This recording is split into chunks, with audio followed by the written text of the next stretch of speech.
Yeah, I'll answer that in a minute, but I just want to make a little statement here. You know, we're all here with, you know, we're going to play basketball, but we all, you know, our number one priority as far as the country and our society is concerned is racial justice and actually racial injustice that exists in our country, and trying to make everything just for all people. But just as a reminder, in this world, a lot of people really do not understand the breadth and depth of this horrific situation that Black people have been in for so long. And I just want to give you one example.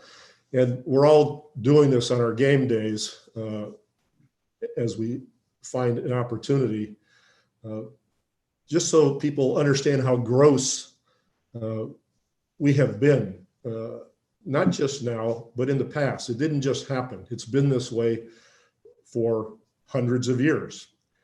As an example, today, 120 years ago in North Carolina, a constitutional amendment was approved. And what it did was it established a literacy test for Black people that they had to pass before they could vote. White people did not have the same literacy test. And it was so gross that they made a rule that if you had a relative before 1863 that had voted, and you're still illiterate now, you can vote. So that meant white people could vote if they had a relative before 1863 who voted. Well, Black people were enslaved and didn't have any relatives before 1863 that voted. So they were disenfranchised. And there's a former Confederate officer, William Guthrie, who on the eve of the election made a statement and basically talked about, you can find it, you know, in the entire quote, but basically said this was very necessary to protect the white women, that they can't go out in the streets and they can't feel safe when they're alone, and we have to keep the quote unquote colored people away from them. So he emphasized this just on the eve of the election to make sure that their way would be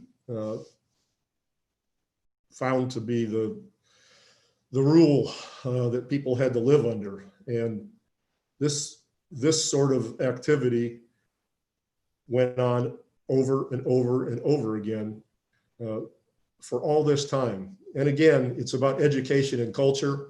And none of us knew these kinds of things. None of us were taught these things. You know, Black, brown, Asian, Native American, doesn't matter. None of us were taught these things. And hopefully if people understand how gross this situation really is and how long it's been this gross, maybe we can make some headway. Marco Bellinelli is out tonight.